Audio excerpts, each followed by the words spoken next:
Merci d'être là parce qu'à 14 heures, juste après un déjeuner rapide, c'est sympa, on est très content. Alors je me présente, moi je m'appelle Arnaud Vater. Il y a mon nom et mon visage si jamais vous ne me reconnaissez pas là-haut. Alors je vais animer cette discussion sur la position des régistes après-midi en tant que représentant d'une société qui s'appelle Mediaspex pour la France, dont le fondateur est ici, Bart. Alors je vous dirai rapidement ce que c'est. Mais en fait, ce qui est intéressant aujourd'hui, c'est qu'on a la chance d'avoir trois invités prestigieux, franchement, que je vais vous présenter. Alors d'abord, Elodie Bretodeau, qui est directrice générale de Reward Media Connect, qui est la régie du groupe Reward. Bonjour Elodie. Ensuite, avec nous, on a Fabienne Marquet. Alors Fabienne Marquet, qui a une double casquette en fait aujourd'hui, et quand on l'a invitée, on ne le savait pas. Elle est directrice générale adjointe de Bayard Média Développement, qui est la régie, la structure conseil du groupe Bayard. Et puis, entre-temps, en fait, elle a réussi à devenir présidente du syndicat des régies publishers. Félicitations, Fabienne, et merci d'être avec nous. Et puis, Corinne Abitbol. Alors, Corinne Abitbol qui représente les agences médias aujourd'hui, lourde tâche. Et Corinne Abitbol qui est directrice générale marketing sciences au sein d'Omnicom Media Group, donc la structure qui rassemble les agences médias du groupe Omnicom, si je ne me trompe pas. Merci d'être là. Voilà, très bien. Alors, première chose, en fait, c'est vrai que avant d'aborder le sujet, le monde qui nous entoure a été pendant très longtemps assez prévisible et stable. Et puis, ça s'est un peu accéléré. Et aujourd'hui, il est souvent source d'anxiété et parfois de stress. Mais j'ai envie de dire surtout source d'opportunités formidables et sans limite. Et bien sûr, le monde publicitaire n'y échappe pas. Hein. On est tous conscients du développement des innovations, qu'elles soient technologiques. Il y en a d'ailleurs beaucoup ici pendant ce salon, hein, des solutions technologiques. Donc il y a de la tech, il y a des technos, il y a des nouvelles solutions et des nouveaux points de contact. Et donc tout ça devient très très compliqué. On va en parler. Du côté des régies, c'est vrai qu'elles ont depuis bien longtemps dépassé leur métier historique de régie, enfin, sauf si vous me dites le contraire, mais je crois, en proposant aujourd'hui des solutions bien sûr beaucoup plus globales. Souvent d'ailleurs, c'est pas facile le masque, hein. Souvent d'ailleurs adossées bien évidemment à leur groupe média. C'est important parce que c'est vrai qu'aujourd'hui, j'ai envie de dire que d'ailleurs groupe média et régie ne font qu'en réalité qu'un de plus en plus. De la même façon, peut-être qu'un titre de presse et sa marque média ne font qu'un avec toutes les déclinaisons holistiques qu'on peut avoir par ailleurs. Et du coup, pour les régies, c'est vrai que c'est difficile. Toutes ces solutions à vendre, on leur demande à la fois du ROI et de la créativité. On leur demande du circuit court et une très bonne relation avec tous les partenaires. Enfin voilà, il y a plein de choses dont on pourrait parler. Côté annonceur, c'est pas facile non plus parce qu'ils doivent résoudre des problèmes et faire en sorte que leurs actions soient efficaces à court terme, tout en construisant leur marque avec une croissance, on va dire, durable. Donc c'est pas facile non plus, hein, cette espèce de dualité. Et puis les agences, hein, toujours plus de conseils, toujours plus de choses à vendre, toujours plus de technologies aussi, hein, donc avec bien sûr pas loin les grandes plateformes internationales qui sont là, hein, donc on ne peut pas les oublier. Voilà. Et donc finalement, si on revient sur les régies avant de vous donner la parole, peut-être qu'il y a trois grands enjeux, trois grands défis qu'on avait tous ensemble identifiés. Un premier qui est un défi stratégique, c'est-à-dire que dans cet ensemble d'ailleurs de solutions et aussi avec autant d'acteurs où les frontières sont parfois perméables, je pense que c'est important, comment on fait valoir son offre, comment on se différencie, comment on se positionne. Donc ça, c'est l'aspect peut-être stratégique. Après, il y a un aspect peut-être organisationnel, donc déjà en interne, hein, les talents, les collaborateurs, comment on les organise pour pouvoir proposer toutes ces solutions. Et puis aussi comment on tisse la relation avec les annonceurs, les agences partenaires. Voilà, tout ça, c'est pas évident. Et puis enfin, le défi technologique, c'est que les technos, il y en a toujours plus chaque jour. Elles sont toujours plus nombreuses. Ça va toujours de plus en plus vite. Je sais pas, en ce moment, il y a par exemple l'intelligence artificielle. Comment on fait pour garder le tempo de toute cette chose-là. Donc voilà, c'est pour cadrer un peu le sujet. On va commencer par toi, Elodie. Tu peux prendre le micro si tu veux bien. Alors, Elodie, peut-être qu'avant de commencer, tu peux peut-être nous donner des nouvelles de Reward, qui est un groupe dynamique, et peut-être que tu as des choses dans l'actualité à partager avec nous. Bonjour à tous. Merci Arnaud. Donc oui, Reworld Media, c'est un groupe qui s'est créé il y a 9 ans en partant de zéro, parce qu'en fait, quand ils ont créé le groupe, il n'y avait pas de médias. Voilà. Donc, et en fait, le groupe s'est créé sur des opportunités de croissance avec des rachats successifs. La majorité, c'est des marques issues de l'univers de la presse. Et tu as raison, Arnaud, quand tu parles de support de presse. Aujourd'hui, c'est vrai que nous, on parle vraiment de marques, parce que je pense qu'il y a toutes nos marques, dans tous les groupes qui soient, ont extrêmement diversifié la typologie de contenu. Et donc, voilà, donc aujourd'hui, on a 50 marques médias, donc ça en 9 ans. Alors, on a fait des rachats de pure players. Donc, dernièrement, on a racheté Melty. Et puis, on est aussi remonté sur des appels d'offres comme créer des écosystèmes pour des marques. Et donc, on a remporté dernièrement l'écosystème de Air France Marque Média. Voilà, donc on étend vraiment nos domaines d'expertise. Et puis, la particularité du groupe, c'est que tu en parlais, il y a beaucoup de technologies aussi. Et en effet, aujourd'hui, on ne peut pas, en tout cas, répondre aux attentes du marché si on ne prend pas en compte toutes les innovations technologiques. Et surtout, si on n'arrive pas avec des solutions finalement qui offrent des alternatives ou de la complémentarité à ce qui existe avec les grandes plateformes américaines. Voilà, donc c'est vrai que ça, c'est l'enjeu. Et comment aujourd'hui, nous, un groupe issu de marques de presse, hein, on arrive à prendre des positions fortes et puis surtout avoir des solutions qui soient efficaces pour répondre. Et ça, tu l'as dit aussi, c'est vrai qu'on est dans une ambivalence, hein, le temps long, le temps court, la rentabilité à court terme et la construction de marque à long terme. Donc c'est tout ce sur quoi on essaye d'être le plus agile au quotidien dans les réponses qu'on va apporter aux annonceurs et aux agences. Alors justement, les agences et les annonceurs, ils ont pas forcément toujours les mêmes besoins.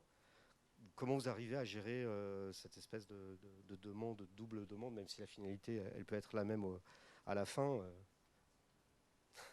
Euh, En fait, nous, on essaye d'être en organisation miroir du marché. C'est-à-dire que les agences, elles ont besoin d'avoir des points de contact facilitateurs, un point de contact unique. Parce que quand on a 50 marques médias, si je leur dis qu'ils ont 50 contacts, ça ne va pas le faire. Et on va plutôt s'appuyer sur des expertises, hein, puisqu'il y a les expertises en agence. Donc, on essaye de se mettre en miroir par rapport à ce qui existe dans les agences. Ça, c'est le premier point en termes d'organisation. Et côté annonceur, c'est la même chose. Et l'idée, c'est d'avoir une expertise de leur business. Parce que finalement, quand on va parler aux annonceurs, leurs enjeux, c'est pas de savoir quel sera leur plan média dans le détail sur les 6 prochains mois, mais c'est plutôt de savoir comment les solutions de communication vont répondre à leurs objectifs marketing et en général business. Donc en fait, ça veut dire qu'il faut vraiment déplacer le discours, remonter justement dans la valeur de conseil et vraiment de remonter sur des solutions finalement qui répondent à des objectifs marketing. Et puis les agences, on va travailler vraiment les expertises par métier, donc l'expertise du papier, l'expertise du digital, l'expertise du social, de l'audio, de la vidéo, des événements, du contenu. Donc l'idée, c'est vraiment d'essayer d'être le plus en miroir par rapport aux organisations qu'on a en face de nous et de pouvoir apporter les solutions les plus adéquates par rapport aux attentes d'un côté des agences et de l'autre côté des annonceurs. Alors, tout à l'heure, on disait qu'il y avait un défi stratégique sur la nécessité de se différencier, de créer une valeur spécifique. Comment vous gérez ça, vous Qu'est-ce que vous avez envie de défendre? Alors, nous, j'en parlais, c'est vrai que le groupe a investi très tôt sur la technologie et c'est vrai qu'on apporte à la fois des solutions de médias qui vont être couplées à des solutions techno qui nous permettent de nous engager sur des KPI. Alors, quand je dis des KPI, ce n'est pas forcément des ventes, hein. Mais en tout cas, on essaye, on veut être vraiment un partenaire business des annonceurs, hein. La finalité, c'est l'annonceur qui paye ses campagnes. Et donc pour ça, on va toujours s'engager sur des KPI pour pouvoir et les tenir, hein. Le mieux, c'est de les tenir et pour pouvoir derrière. Et en général, on n'a pas de problème, on les tient bien. Donc voilà, donc l'idée c'est d'arriver avec des solutions efficaces en fait. Je crois qu'aujourd'hui la clé, ce mot de l'efficacité, il est très important. Et encore une fois, efficace, ça ne veut pas toujours dire faire des ventes directes. Et ça, je pense que c'est important aussi remettre ce discours-là. Oui, ça peut être de la notoriété. Exactement, mais il faut bien se mettre d'accord sur quels sont les objectifs. Et ça, parfois, il y a trop d'objectifs en même temps. Un grand classique. Et peu de budget. Voilà. Voilà, et c'est vrai que je pense qu'on a, quand on travaille avec les agences, c'est intéressant parce que je pense qu'on essaye ensemble de trouver les solutions et on se dit, voilà, là, s'il y a un objectif prioritaire, on va aller défendre ensemble les projets qu'on monte pour des annonceurs. Mais c'est vrai que parfois, s'il y a trop d'objectifs, en fait, on s'y perd et puis la campagne ne pourra pas atteindre tous les objectifs en même temps. Alors c'est pareil, on parlait d'un défi organisationnel ou de talent, je ne sais pas. Il y a un vrai enjeu, je pense, avec tout ce que vous avez, avec la richesse de tout ce qu'il y a à vendre aujourd'hui, de trouver les bons collaborateurs, de trouver les bons talents, de trouver les bonnes organisations. Comment vous faites? C'est un peu ouvert comme question, c'est un peu dur. Mais... Les organisations, je pense qu'il faut être agile, adaptable. Alors moi, il y a vraiment un mot, c'est je considère qu'on doit pouvoir toujours ajuster. Donc j'essaye de bannir réorganisation parce qu'on sait quel est l'impact quand on parle de réorganisation. Il y a une grande phase de latence. Et en fait, aujourd'hui, on doit toujours être en mouvement. Donc en fait, on doit ajuster. Donc voilà. Par exemple, là, si je prends l'exemple de Melty, on va les intégrer, mais en fait avec une équipe dédiée à Melty. Donc ça ne va pas être tout à fait la même organisation que pour le reste, parce qu'en fait, on a besoin de ces expertises qui sont extrêmement sur le social, et c'est pas les mêmes codes. Et aujourd'hui, c'est pas des expertises qui sont aussi développées, moi, sur le reste de mes collaborateurs. Donc en fait, on a tout intérêt à garder une expertise métier. Donc ce qui est vrai, c'est qu'il faut qu'on aille sourcer des expertises métiers. Alors, ce n'est pas toujours facile parce que c'est vrai que quand on a des marques médias qui sont issues de l'univers de la presse et qu'on veut aller chercher des gens chez des plateformes ou des pure players, il faut vraiment qu'ils comprennent en fait quelle est notre stratégie de développement.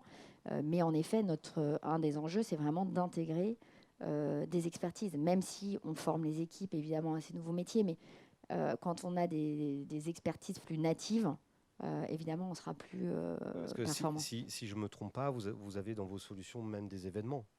Donc, oui, donc les événements, vendre de la presse et des événements, c'est pas les mêmes expertises. Non, exactement. Donc à un moment, il peut être difficile en fait d'avoir des gens qui sont vraiment multi-expertises. Donc je pense que, moi c'est ma vision, c'est on a besoin de se renforcer sur des expertises en verticale pour pouvoir avoir vraiment des gens qui maîtrisent parfaitement. En effet, de faire un événement, c'est pas la même chose que de vendre une opération sur Snapchat. C'est clairement des métiers différents. Très bien, merci. Fabienne, j'ai envie de te poser la même question qu'à Elodie. Comment va Bayard? Quelle est votre actualité déjà pour commencer? Donc, merci Arnaud, bonjour à toutes et tous. Le groupe Bayard va très bien. Nous avons un exercice qui va du 1er juillet au 30 juin. Donc on a consolidé les chiffres de notre dernier exercice qui s'est terminé le 30 juin. Et nous avons eu une année historique. Nous avons de forts développements sur la jeunesse. Donc bien évidemment, Bayard et Milan ont eu une année exceptionnelle. Donc c'est en tout cas une très bonne nouvelle pour le groupe. Le groupe existe depuis 148 ans. Il a été créé avec Pellerin, puis La Croix et toutes les marques que vous connaissez ensuite. C'est un groupe qui est multigénérationnel. Hein. Tout le monde a, et c'est très présent dans l'inconscient collectif, un j'aime lire, un Astrapi, en tout cas une relation avec l'une de nos marques. Ce sont des marques fortes hein, qui ont imprégné des générations et des familles. Donc ça, pour nous, c'est une valeur très très forte. On a aidé des générations à grandir. On a accompagné des générations avec la marque Notre Temps en l'occurrence, la marque Lacroix et la marque Pellerin. Aujourd'hui, le groupe est très dynamique. Je pense que vous devez le savoir. Nous avons lancé une enceinte audio qui s'appelle Merlin. Nous avons créé un consortium avec Radio France et avec la Caisse des dépôts. Donc la radio, l'enceinte connectée Merlin est sur tous les bons linéaires français. Nous sommes chez tous les distributeurs, donc je pense que ça va être un des cadeaux. Joli cadeau pour Noël. Absolument, ça va être un joli cadeau pour Noël. Nous avons lancé Vive. Vive est un média totalement digital sur les femmes de 45-55 ans, qui est très dynamique, avec un ton disruptif. Je vous invite à aller le découvrir, Vive, V-I-V-E-S, avec en plus des illustrations très pétillantes et très modernes. Donc ça change aussi le ton que nous avons d'habitude. Nous sommes dans cette dynamique constante d'évolution, d'innovation. Hein. Nous sommes 1200 personnes et nous avons beaucoup de journalistes et de créatifs au sein même de notre entreprise, des illustrateurs, des réalisateurs, etc. Alors ça, c'est une matière qui est formidable pour nous, en tant que régie publicitaire, parce que nous accompagnons de plus en plus les annonceurs. Nous avons à peu près dans notre portefeuille 50% d'annonceurs en direct et 50% d'annonceurs qui sont gérés par des agences médias. Alors c'est un portefeuille atypique sur le marché publicitaire, mais nous avons cette relation en direct avec l'annonceur qui nous a permis de monter en compétences. Et c'est vrai que les équipes aujourd'hui, je suis arrivée il y a 4 ans au sein de la régie, les équipes aujourd'hui ont une posture de consultant, hein, donc cette capacité à accompagner et à conseiller les annonceurs et à travailler étroitement avec les agences médias. Et ça donne en tout cas aujourd'hui des résultats qui sont probants parce que nous sommes de plus en plus appelés par les agences de publicité. Et nous avons aujourd'hui des best cases, en tout cas des créations sur mesure, de travaux que nous avons réalisés dans une logique tripartite avec l'annonceur, l'agence de publicité, l'agence média, hein, qui ont travaillé étroitement, et puis aussi nos éditeurs. Alors ça, c'est une particularité, c'est que nous travaillons et nous co-construisons avec nos éditeurs sur certaines problématiques d'annonceurs, mais nous ne dépassons pas, nous ne franchissons pas jamais cette frontière déontologique entre la communication et le journalisme. Et c'est ce pourquoi nous avons aujourd'hui la confiance de l'ensemble de nos clients. Et nos équipes sont dans une logique transversale avec des pôles ressources, comme le disait tout à l'heure Élodie, des pôles ressources qui sont des expertises, parce qu'il est très important d'avoir cette capacité de pouvoir accompagner aussi nos clients sur des expertises qui sont bien évidemment, qui demandent des compétences différentes. Alors tu nous l'as un peu dit, Bayard, c'est un groupe média un peu à part quand même, hein, et surtout qui fonctionne sur un modèle différent et qui s'adresse à des publics particuliers, comme justement tu en parlais, les enfants, hein, mais il y a aussi par exemple les plus anciens. Et je sais que vous êtes attaché à créer du lien. En fait, c'est même votre positionnement, si je ne me trompe pas. Du coup, ce lien durable avec les publics, comment vous arrivez à le défendre quand on est en régie? C'est intéressant, parce qu'on voit bien peut-être côté éditeur, mais du coup, alors tu nous as donné déjà quelques réponses, mais voilà, ça serait intéressant qu'on en discute, quoi. Donc nous avons, c'est vrai, un nouveau positionnement depuis la rentrée, donc depuis septembre, sur Bayard Media Développement, créateur de liens. Parce qu'on a fait le constat, donc ça a été un long diagnostic, enfin un diagnostic de 6 mois, on a fait le constat que nous étions au cœur, en tout cas, de la création de valeur. Alors cette création de valeur, nous restons humbles, hein, parce que cette création de valeur, c'est un ensemble, c'est un mix marketing qui permet cette création de valeur, mais nous pouvons accompagner les annonceurs, donc nous sommes créateurs de liens pour l'agence média, vis-à-vis de son client qui est l'annonceur, mais qui est également notre client.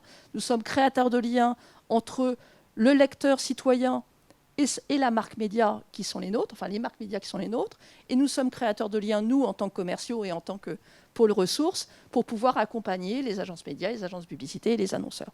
Donc ce stimuli au travers du lien, pour nous, est très important. En tout cas, ce positionnement est clair pour démontrer qu'on est apporteur de valeur pour l'ensemble des marques avec lesquelles nous travaillons. Est-ce que c'est lié à la confiance dont tu nous parlais tout à l'heure, que les éditeurs arrivent à générer, on va dire? Alors nous avons, c'est vrai, une confiance qui est très forte et très prégnante au travers de la relation que les lecteurs ont avec nos marques.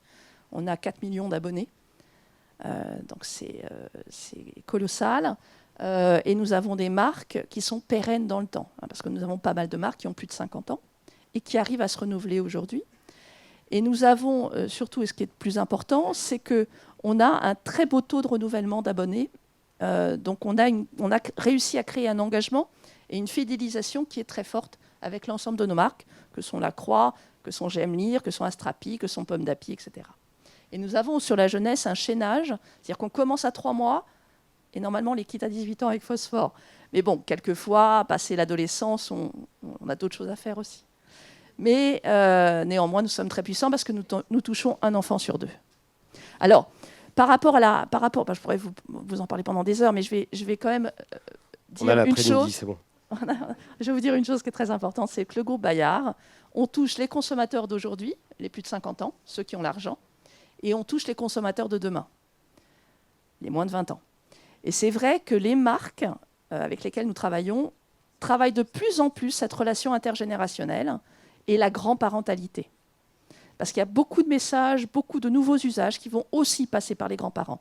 Et aujourd'hui, nous sommes dans un chaos, mais un chaos positif, parce que je pense qu'il y a plein d'issues positives dans la période que nous traversons.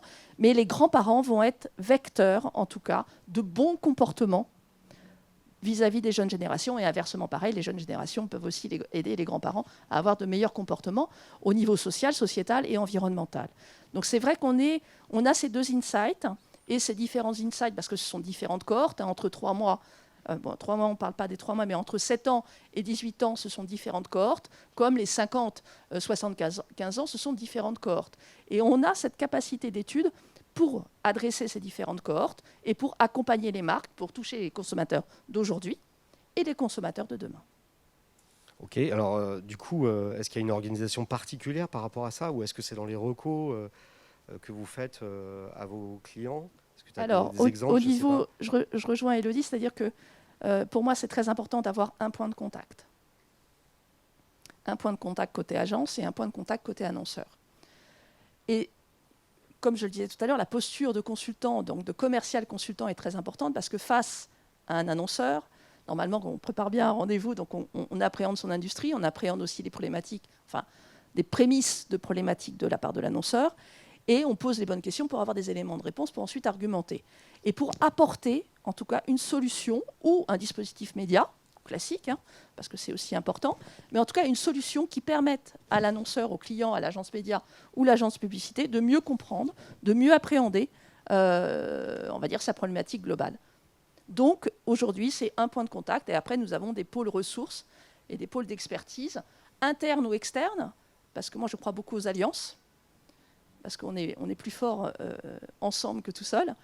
Et quand on repense l'unité d'une régie, c'est une unité.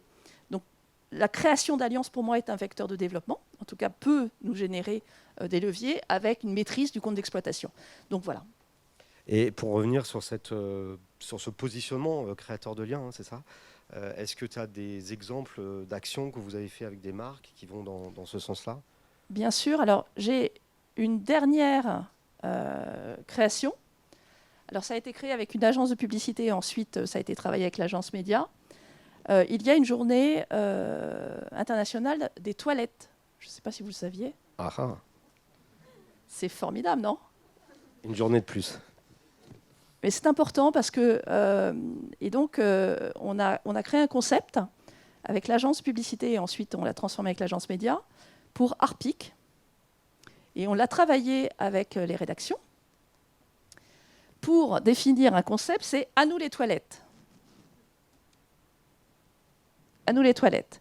Il y a eu 3 actions qui ont été menées. Déjà, la première action, apprendre les toilettes aux enfants en faisant un poster qui était diffusé dans nos magazines.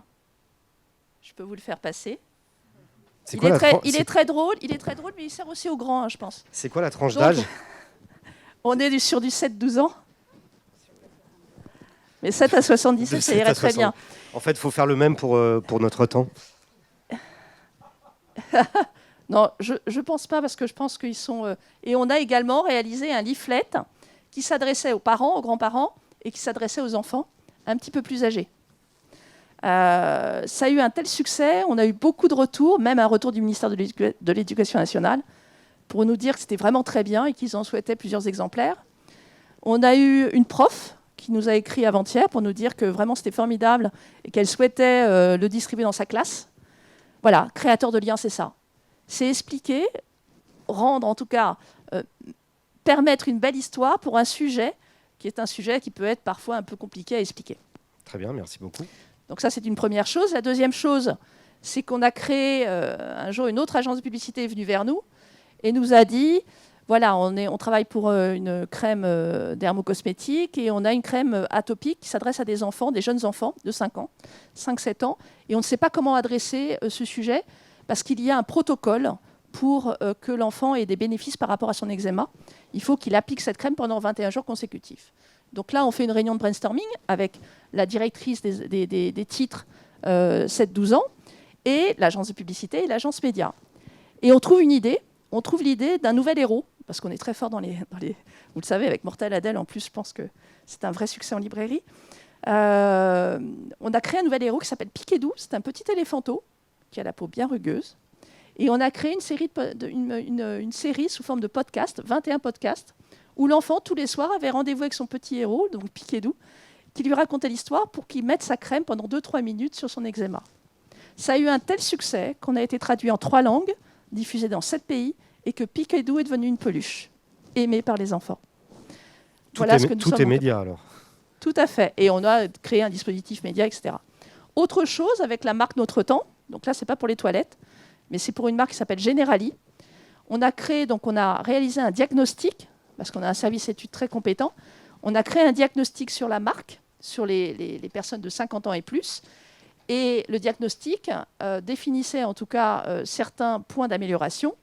Et de ces points d'amélioration, on a réalisé avec eux un certain nombre de choses. On a réalisé une mallette pédagogique pour que la force de vente puisse se déplacer avec cette mallette pédagogique. On a créé un consumer magazine qui était distribué à la clientèle de Generali pour expliquer, en tout cas pour les informer, c'était un trimestriel pour les informer sur parce qu'on est très fort en droit et en argent, avec le magazine Notre Temps, parce qu'on a un tiré à part au milieu. On a créé des formations aussi, des cycles de formation pour les commerciaux. Enfin, on est en capacité, à partir du moment où on travaille avec une marque, de lui proposer un certain nombre de choses. Alors après, on a plein de choses à vous raconter, plein de belles histoires à vous raconter, et je serais ravie de vous en parler, et bien évidemment, avec mes équipes. J'ai une personne de mes équipes qui est là, Angelina, et nous sommes une vingtaine de commerciaux pour pouvoir vous les raconter. Merci pour ces exemples, Fabienne. Alors Corinne, à ton tour, tu es la représentante des agences médias. Dur job. Hein. Toujours première question, comment se porte Omnicom Média ? Quelle est votre actualité ? Comment vous en êtes ? Écoute, Omnicom se porte bien. Ce qui est intéressant de voir surtout, c'est que le marché publicitaire, de façon globale, se porte bien. Ce n'est pas forcément Omnicom qui le dit, c'est les chiffres de l'IREP qu'on partage tous et sur lesquels, évidemment, on était très attentifs parce qu'on a tous eu une année 2020 très compliqué. Alors l'agilité était plus que nécessaire et évidemment on attendait cette reprise. La reprise est là. On a d'ailleurs des croissances qui sont extrêmement intéressantes et des annonceurs qui continuent à nous soutenir. Malgré tout, il faut aussi se dire les choses. On a aujourd'hui des dépenses sur le digital qui sont de plus de 50% de l'ensemble du mix média. Et au sein de ce digital, on a quand même 75% des dépenses qui vont finalement sur les plateformes qu'on ne cite pas. Ça pose quand même des questions, tout ça. Ça pose des questions de pluralité. Ça pose également des questions de qualité de contenu. Ça pose des questions, alors dans notre métier on dit la brand safety. Ça pose aussi la question de l'efficacité que tu évoquais tout à l'heure qui est essentielle. Et je pense que c'est aussi un point qu'on doit discuter entre nous et qu'on doit défendre. Pendant plusieurs années, on a laissé un petit peu les choses faire. Et nous, en tant qu'agence, on doit aussi rappeler ces fondamentaux. On doit parler de nos partenaires, on doit parler justement des marques qui aujourd'hui vont apporter des éléments de différenciation. Ça peut être de l'événementiel, ça peut être du lien, ça peut être un discours pédagogique. Et je fais partie des gens qui défendent aussi la pédagogie, qui me semble essentielle d'un point de vue sociétal, mais aussi par rapport à nos annonceurs, qui aujourd'hui ont aussi un rôle. On parle du consomme-acteur. Alors, ce consomme-acteur, évidemment, il est exigeant. J'en vois un dans la salle. Alors voilà, notre rôle en tant qu'agence, c'est évidemment de suivre la dynamique de ce marché et on est évidemment ravis de se dire que 2021 finira mieux que 2020, mais c'est aussi de défendre cette pluralité et de rappeler des fondamentaux sur les partenaires qui aujourd'hui vont nourrir la pluralité et l'efficacité des marques. Alors justement, tu parlais d'efficacité, c'est intéressant.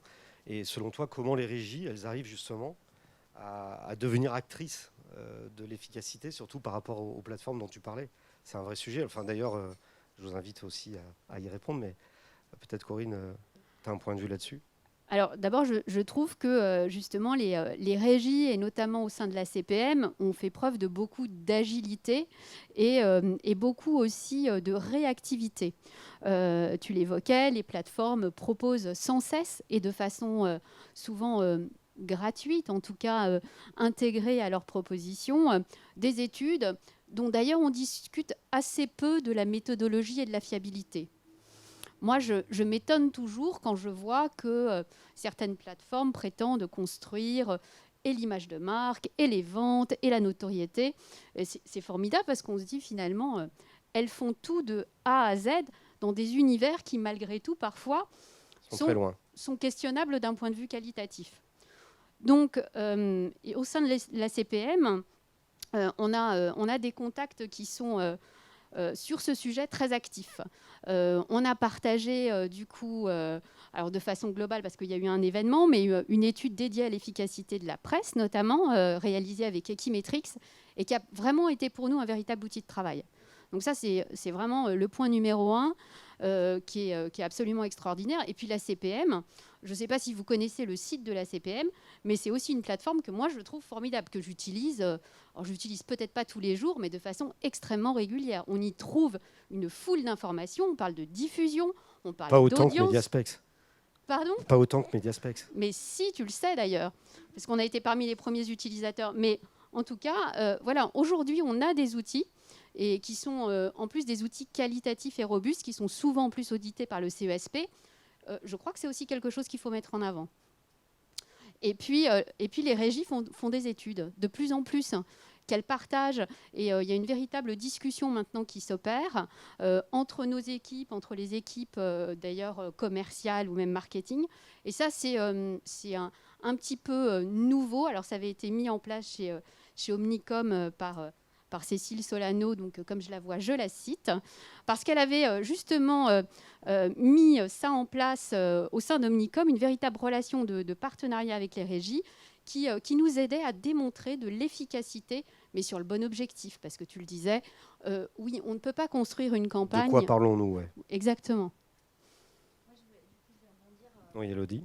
C'est vrai que tu parlais justement des études qui sont proposées par les plateformes. Il y a quand même quelque chose qu'il ne faut pas oublier non plus, c'est que tu parlais de méthodologie. C'est que souvent, en fait, c'est l'émetteur finalement et la plateforme elle-même. Et nous, quand on va mener des études, bah, en fait, on les fait pas juste nous et nous-mêmes en nous regardant. Enfin, voilà, on a toujours des mesureurs tiers. Et alors moi je le sais, par exemple nous dans notre domaine on est très fort sur l'automobile avec une marque comme on a 3 marques, Autoplus, Autojournal et Sport Auto, et clairement aujourd'hui on fait des baromètres alors, depuis plusieurs années, hein, et ces études sont vraiment attendues, et notamment par les agences, et les annonceurs nous demandent de venir les présenter parce qu'on a aussi des certificateurs tiers et des instituts d'études avec lesquels on travaille. Et là, nous, pour revenir sur ce sujet de l'efficacité, là, on a même des fédérations interprofessionnelles. Là, on en a fait une, c'était présenté la semaine dernière sur l'habitat, parce qu'on a aussi une expertise là-dessus avec Maison et Travaux et le Journal de la Maison. En fait, la fédération de l'habitat est venue nous voir pour créer une étude avec eux et avec un institut d'études. On ne l'a pas fait juste, encore une fois, nous tout seuls, hein, pour finalement aller nourrir leur fédération. Donc, ce qui est certain, c'est qu'aujourd'hui, ce sujet des études, il est clé. Je pense qu'il y a un vrai sujet, tu en parlais tout à l'heure, c'est finalement la création de valeur grâce au contenu. Et ça, je pense que la démonstration n'est plus à faire, hein. On sait que le contexte publicitaire est clé. Et aujourd'hui, il y a moins de rejet d'une publicité si elle est bien intégrée dans un contexte que si elle ne l'est pas. Je pense que on a tous été de temps en temps choqués quand on navigue sur une plateforme parce qu'on a vu un truc où on a dit quelque chose. Je vous invite à faire le test. Et hop, 2 heures après, vous avez une pub. Vous avez dit quelque chose, vous étiez au téléphone. Et hop, on a une pub du sujet dont on a parlé au téléphone il y a 2 heures. Bon, c'est des choses qui peuvent être un peu... Regardez voir si vous n'avez pas un push reward média, peut-être.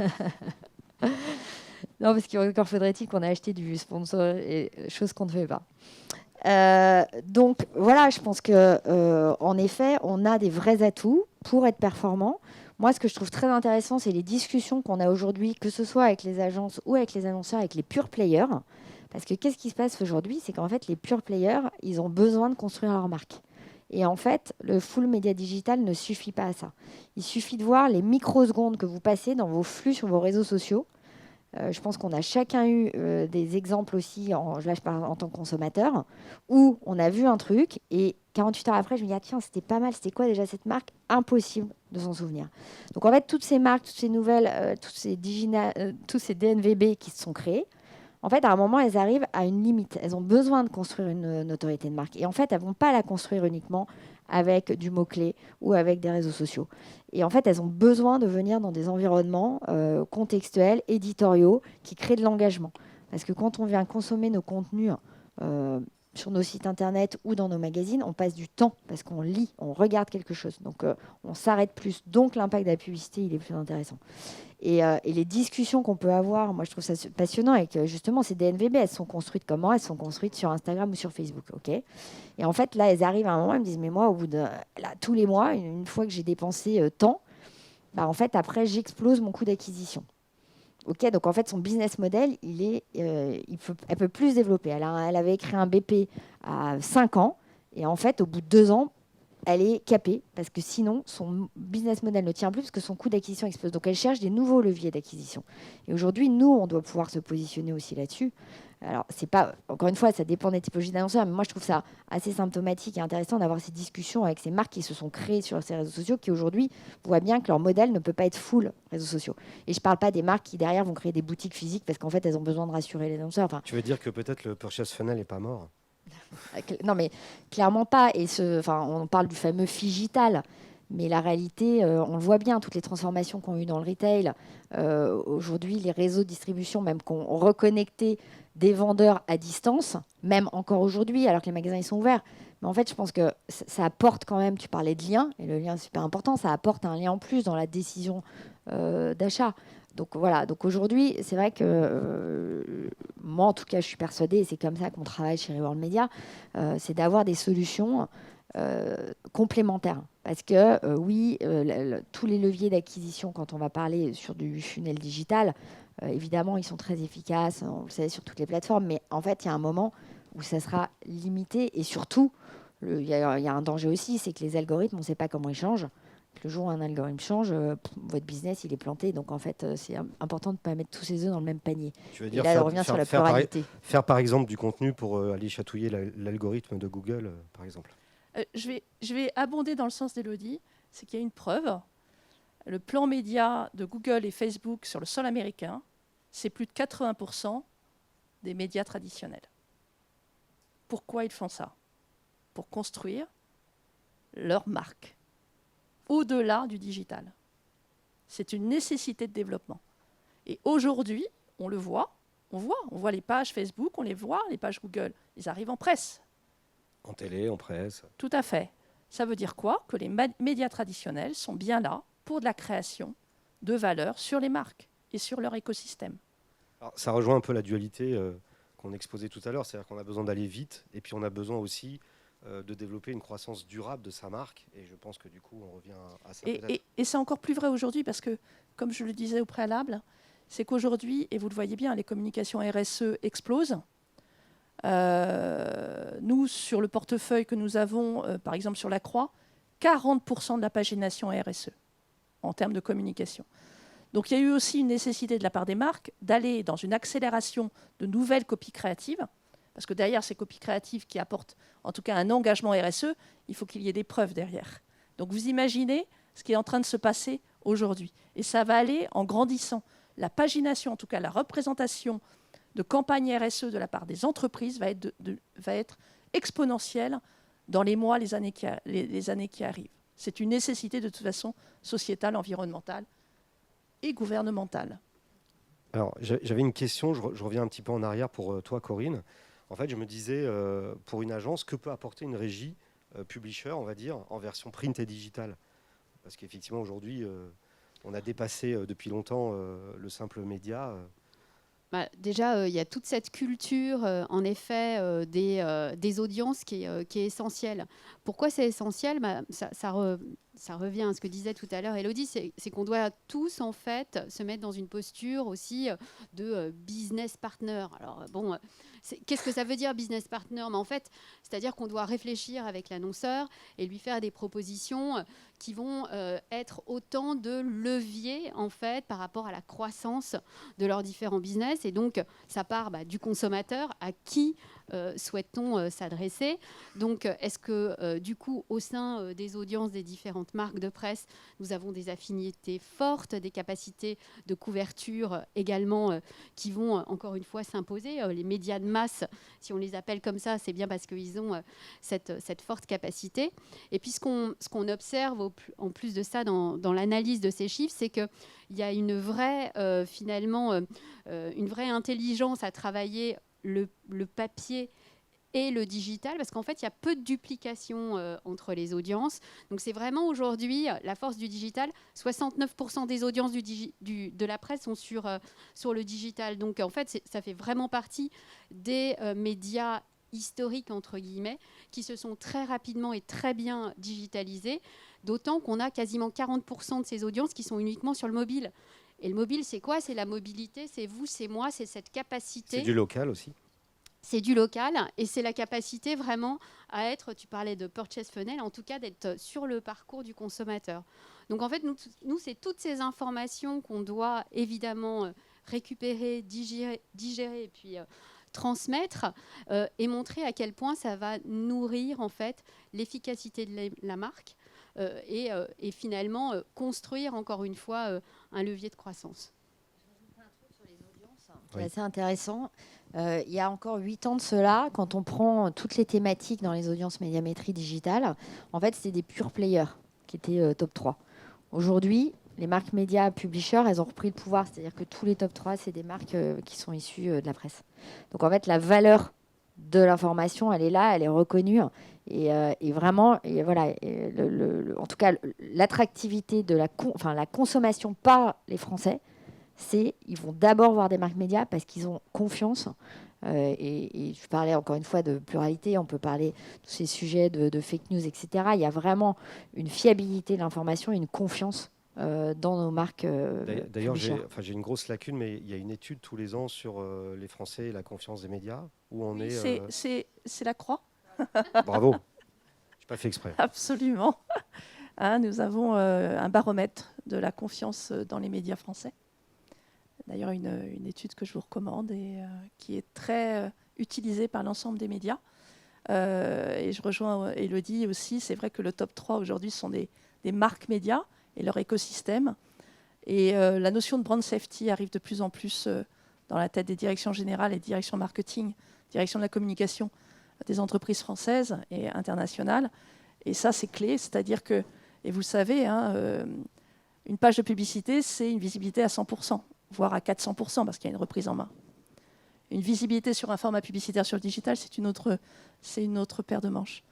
Donc c'est très important pour nous, en tout cas, d'accompagner les marques, les agences, bien évidemment, qui sont nos principaux partenaires, pour avoir tous les insights et toutes les mesures d'études qui permettent de bien choisir ces investissements médias. Alors j'ai envie de poser une question depuis tout à l'heure. J'espère que vous m'en voudrez pas, mais je ne crois pas. En fait, je trouve que les frontières entre les business de chacun sont de plus en plus perméables. Et donc, j'aimerais bien vous entendre pour, je ne sais pas qui, peu importe, comment vous gérez ça. C'est-à-dire, ouais, ils sont allés voir mon annonceur en direct, machin, etc. Vous voyez ce que je veux dire. Et c'est vrai qu'aujourd'hui, entre les gens, les pure players de la techno même, les agences médias, les agences de com, t'en parlais Fabienne, les régies, enfin voilà, les annonceurs, c'est devenu... Il y a des annonceurs qui ont leur propre structure, par exemple, de création de contenu. Donc, voilà. Donc, ouais, ça m'intéresse, et peut-être vous aussi, de vous entendre là-dessus. Alors, je vais être très simple. On travaille en bonne intelligence. Comme le disait Élodie, et c'est clair que nous n'avons pas l'expertise d'une agence média. Nous n'avons pas la pluralité, en tout cas, des médias qu'on peut investir pour toucher une cible. Donc on travaille en bonne intelligence, c'est-à-dire que quand on va voir un annonceur et qu'on sent qu'il y a une aspérité, on appelle notre partenaire, l'agence média, en disant voilà, il y a eu cette aspérité-là ou ces aspérités-là. On pense que par rapport à nos solutions, on peut peut-être travailler autre chose que de la page classique, et hop, on déroule. Et s'il y a un deuxième rendez-vous, on emmène l'agence média ou l'agence de publicité. En tout cas, si on a été précurseur de quelque chose, on travaille avec nos partenaires. C'est comme ça qu'on co-construit aussi la confiance. Et moi, je rajouterais quelque chose. Alors, tu donnais un exemple qui a existé longtemps. Moi, je trouve qu'il existe beaucoup moins aujourd'hui. En tout cas, je trouve qu'on est vraiment dans une co-construction. Et finalement, parce que parfois, des interlocuteurs en agence vont dire ouais, bah, moi, j'ai peut-être moins de liens avec ce client-là. Parce que la relation annonceur-agence, elle est là aussi. C'est-à-dire qu'il y a des annonceurs qui vont extrêmement s'appuyer sur les agences, d'autres peut-être un peu moins. Donc, en fait, je trouve qu'aujourd'hui, on a vraiment beaucoup moins ce sujet qu'on a pu l'avoir il y a quelques années. Voilà. Donc, et après, on est là pour tous travailler ensemble. C'est vrai qu'on est dans un marché à 3 bandes. Tu veux dire que personne n'a le monopole des bonnes idées? Non, mais voilà, c'est exactement. Et puis surtout, qu'il y a des annonceurs qui sont plus demandeurs que d'autres aussi. Donc, en fait, on est vraiment en mode on s'adapte. Corinne? On défend, je pense, les mêmes idées au final. On a finalement, on se rejoint sur les différents sujets, sur la pluralité, sur l'efficacité. Donc je pense qu'à un moment donné, finalement, moi je parle de convergence. Souvent, on s'appuie les uns sur les autres pour mettre en place les dispositifs qui sont les plus percutants, les plus intéressants, etc. Moi, ce que j'aime beaucoup, c'est aussi la capacité de mes contacts dans les différentes régies de me faire part aussi d'innovation. Je trouve que, en fait, ce sont des partenaires qui nous nourrissent. Voilà, nous, on est sur, évidemment, un scope plurimédia et parfois, certaines choses passent à côté de nous. Et justement, ils ont cette capacité à chaque fois de nous rappeler, attention, il y a ça à regarder qui est très intéressant. Et puis, voilà, on avance tous dans la même direction parce qu'encore une fois, hein, on est aussi des défenseurs de ce marché de la communication qui aujourd'hui, certes, se porte mieux, mais montre aussi quelques dérives, du moins, en tout cas, sur cette partie digitale, où il me semble, en tout cas, qu'il y a certains acteurs qui récupèrent un peu trop de parts de gâteau. Okay. Fabienne? En fait, nous sommes une équipe pluridisciplinaire, avec la capacité de rebond que nous connaissons au travers de nos études, de nos insights, et puis de la compétence des agences médias. Mais également, j'insiste sur les agences de publicité, parce qu'on est de plus en plus interrogé par les agences de publicité, qui ont besoin de créativité. Et c'est vrai que les groupes de presse sont très créatifs, et sont très créatifs aussi de valeur. Et cette valeur-là, elle est clé et fondamentale aujourd'hui, dans la période que nous traversons. Et les agences de publicité, on a été interrogé par une agence de publicité, une des plus grandes françaises, il n'y a pas très longtemps, qui nous a appelé en disant voilà, on a besoin de savoir comment est perçue la publicité par les jeunes entre 7-10 ans. Est-ce qu'on peut avoir un panel et puis les interroger, voir comment ils ressentent les choses, etc. Comment ils le vivent? Là, c'est loin du métier de régie, effectivement. Voilà, et on a organisé ça. Les résultats, en tout cas, les insights qu'on a recueillis, les verbatims qu'on a recueillis, sont juste formidables.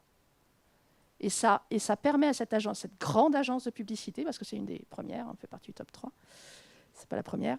Donc cette grande agence de publicité, le directeur de création était comme un petit gamin, en fait, c'était le cas de le dire, parce qu'il recueillait en tout cas une information sur les consommateurs de demain. Et au-delà de la relation, vous arrivez à monétiser ce genre de choses? Parce que c'est quand même aussi l'enjeu, hein. On est là pour faire du business. Oui.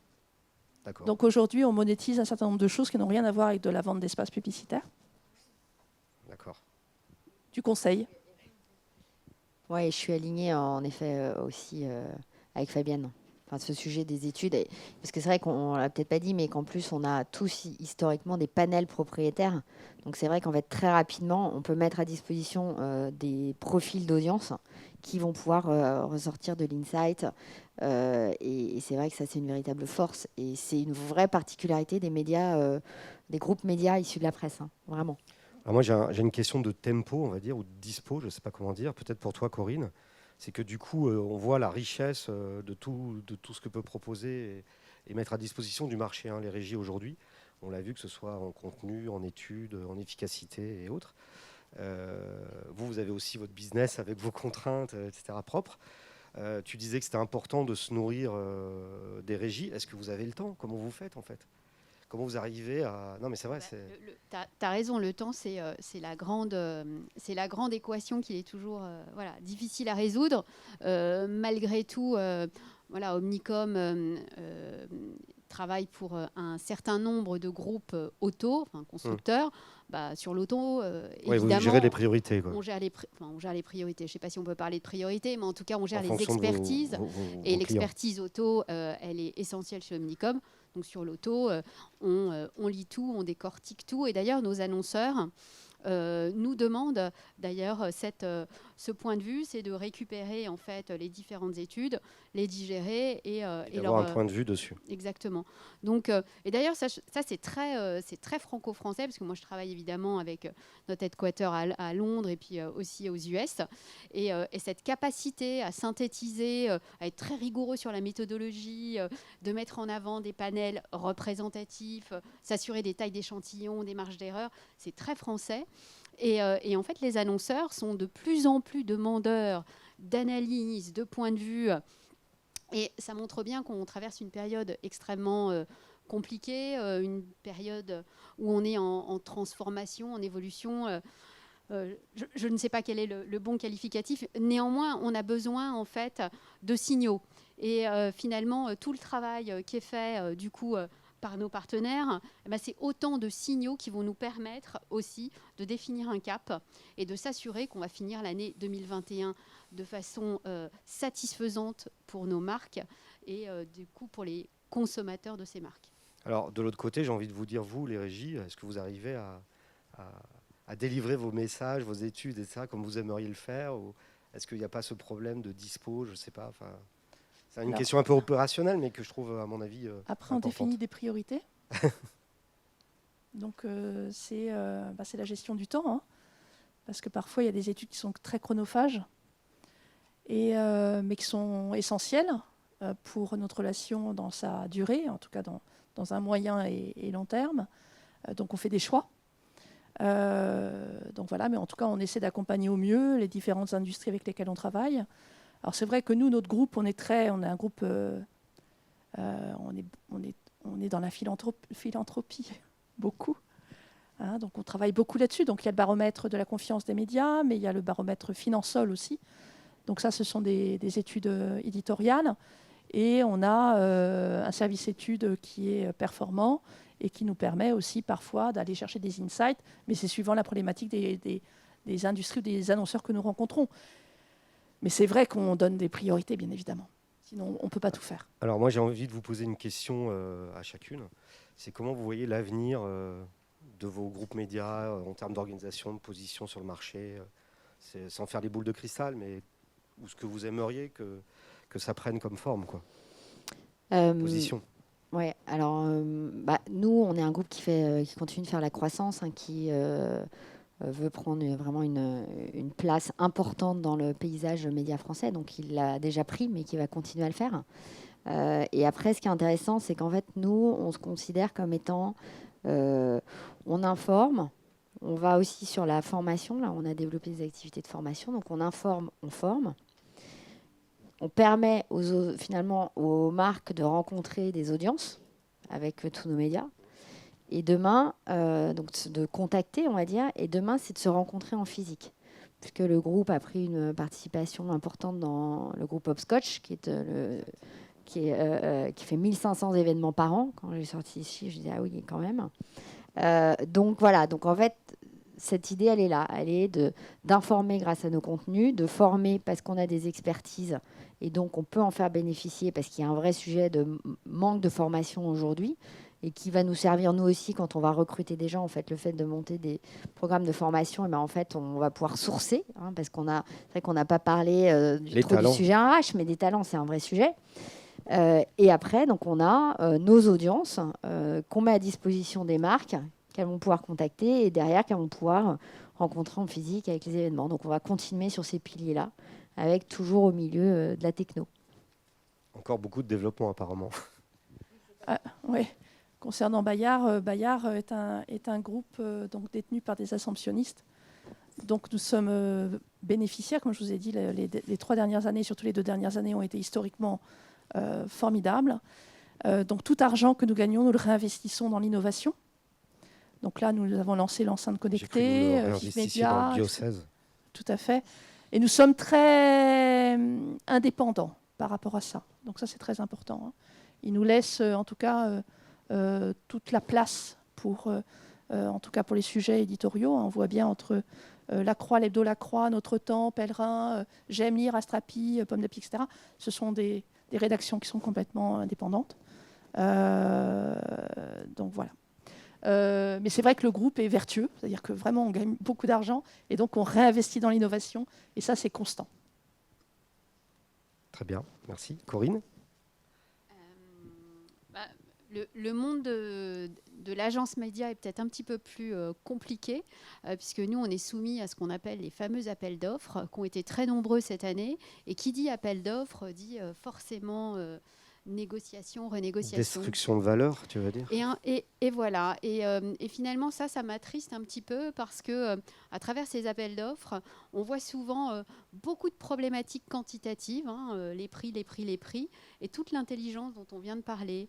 Les études, les leviers de croissance, l'intelligence, le contenu, la pluralité, là, d'un seul coup, ça devient moins intéressant parce que derrière, c'est des cabinets d'audit, c'est du coup des cellules d'achat qui vont scruter tout ça. Donc je ne sais pas si on a déjà le droit de faire des vœux, mais tu m'autoriseras peut-être un vœu pour 2022 en tout cas. Mais écoutez, peut-être un petit peu plus de place au quali, à tout ce qui vient d'être annoncé, à cette pluralité qui nous est chère, je pense, et aussi à cette intelligence de la connaissance du consommateur. Et puis le quantitatif, je crois qu'on a démontré à travers toutes les études d'efficacité, et notamment celles qui ont été mises en place par la CPM, que le média était efficace. Donc si on nous laisse faire les choses, on les fera bien. Très bien, merci. Elle applaudit. Alors... Ça avait l'air spontané, en tout cas.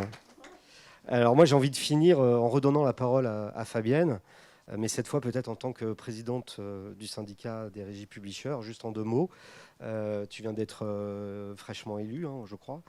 Est-ce que tu peux nous donner quelques actualités, les grands enjeux, ce que tu as en tête, ce que tu as le droit de nous dire et pas nous dire? C'est ça. Des scoops. Alors, c'est un collectif. C'est un collectif et nous nous réunissons demain soir pour définir l'ambition et ce que nous allons faire pour 2022. Donc je ne veux absolument pas déflorer ce qui va être travaillé et co-construit ensemble. Il y a 11 régies fondatrices de ce syndicat, donc c'est un jeune syndicat.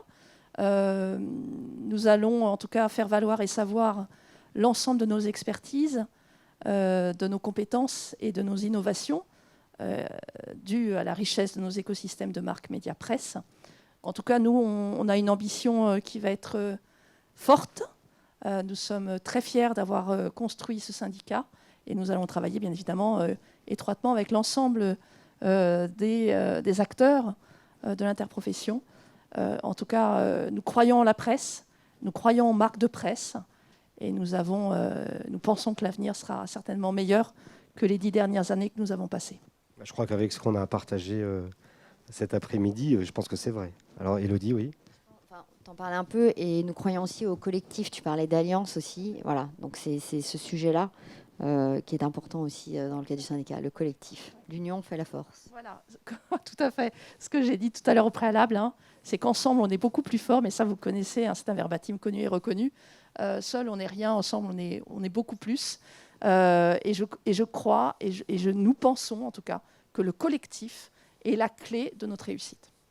Bon, écoutez, nous sommes 3000 titres de presse en France. Hein. Oui. Merci beaucoup. Je crois que c'était très riche, très intéressant, très varié. J'espère que ça vous a intéressé. Je ne sais pas si vous avez des questions peut-être. Toujours la fameuse question, s'il y en a une. Oui, une question. Une question de la salle. Bonjour la salle. Bonjour. Alors oui, j'ai 2 questions. Concernant la spécialisation des pôles ressources, vous expliquez que vous spécialisez par produit, donc print, digital, social, audio. Pourquoi faire un choix de vous spécialiser par produit et pas par secteur d'activité autour de l'automobile, le luxe, la cosmétique, voilà. Alors en fait, chez nous, chez Reworld Media, il y a les deux. C'est-à-dire qu'il y a des expertises sectorielles qui maîtrisent la transversalité de l'offre. Et après, il y a des expertises métiers. Parce que proposer un événement, c'est pas la même chose que de proposer une création de podcast. Voilà, clairement. Donc voilà, donc il y a vraiment les deux, mais l'expertise Matricielle. sectorielle, on en parlait, par exemple sur l'automobile, elle est essentielle. Aujourd'hui, quand on va voir nos constructeurs auto, on est super expert sur l'automobile et sur cette industrie. Voilà. Merci. Nous, c'est pareil. Oui, il y a les deux. Les deux en général. Ouais, il y a les deux. Il y a les deux. Vous parliez de monétisation des études. C'est vrai qu'aujourd'hui, on essaye de se développer et apporter des chiffres, des usages sur les insights. Et justement, comment vous monétisez ces études?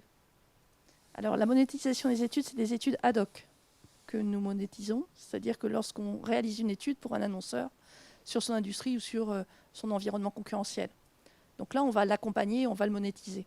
Mais sur une étude beaucoup plus importante, sur une industrie, un secteur, là, on ne le monétise pas. C'est uniquement lorsque ce sont des questions ad hoc et qu'on accompagne un annonceur. Mais nous, on a Bayard Média Développement, on est plutôt atypique. Parce que, comme je vous l'ai dit tout à l'heure, on a 50% d'annonceurs en direct. Donc, annonceurs en direct qui n'ont jamais travaillé avec une agence média. Donc, ce sont beaucoup d'associations.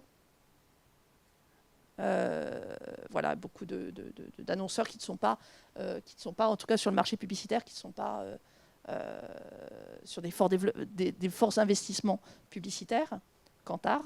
Donc, nous les accompagnons sur des études ad hoc. Eh ben, merci beaucoup. On va essayer de respecter le timing. Il est l'heure, je crois. Je tiens vraiment à vous remercier pour la qualité des échanges. Et je crois que c'était très riche et très intéressant. Merci à vous. Et j'espère un bon salon.